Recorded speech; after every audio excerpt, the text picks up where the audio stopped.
Paolo Avellino na isa katuparan na ang plano nila ni Kim Chiu.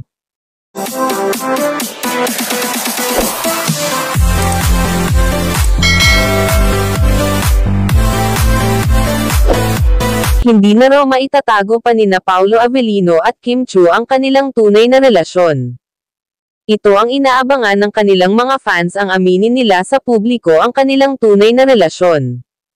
Kaya naman dahil dito sa wakas umano ay nagkaroon na ng linaw dahil sa kanilang pag-amin.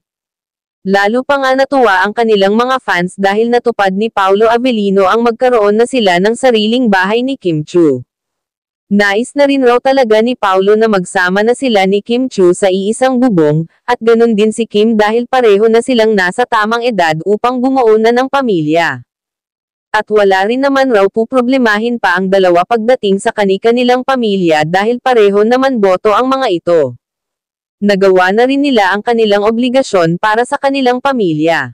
Samantala pinagpaplanuhan na rin umano ng dalawa ang kanilang kasal sa susunod na taon.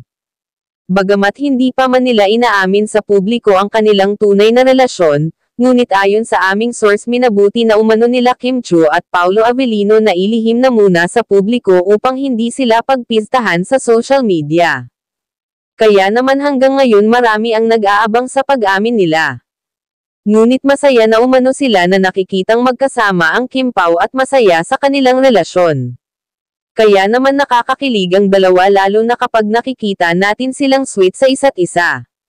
Kaya mga kachika, abangan na lang natin ang kanilang pag-amin at tiyak na matutuwa at kikiligin tayo sa kanilang mga pasabog tungkol sa kanilang love story. Alam naman natin na noon pa man ay crush na ni Paolo si Kimi, kaya hinding-hindi na nito papakawalan pa si Kim Chiu.